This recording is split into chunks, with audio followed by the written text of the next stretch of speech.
name's Thomas Walker. I was walking on the sides of my feet. I couldn't stand up by myself. Couldn't talk.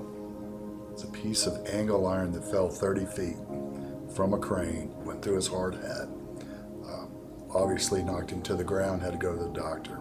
The symptoms that led to his being totally dependent on other people took about 3 months to fully onset and come aboard. Tremendous headaches this entire time. And then the fatigue set in, and he became weaker and weaker. We went to 14 to 17 doctors and you know, was told either faking it, crazy, or I have no idea. Through a lot of research, I found Cerebrum Brain Syndrome. There's some weaknesses in his brainstem, and we want to try to attack those areas first.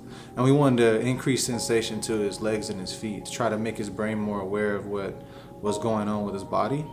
So that's where we started the process with Thomas. We started the process with activating his tongue. We used the RPSS on his face as well, and then we progressed to taking his shoes and socks off and getting some different types of surfaces on his feet. Try to increase what we call proprioception. So from there we progressed to the SVI machine, where we used a word search. By the end of the first day, his feet were not inverted anymore. His feet were flat.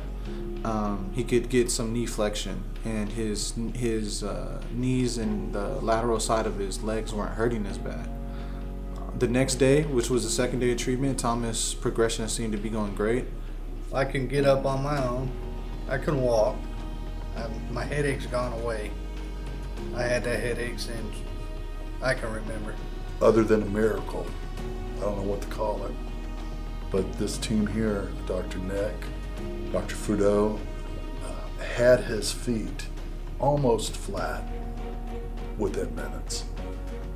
We actually called every one of our relatives just so he could talk to them, and it was a joy. Unbelievable progress. I guess it's like I was telling my dad yesterday.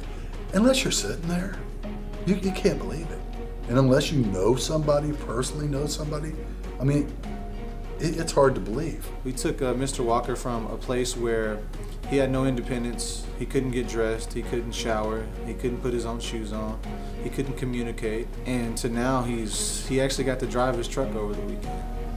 His father's truck, he's putting his own shoes on now, and he's having conversations with his wife, first time in years. So.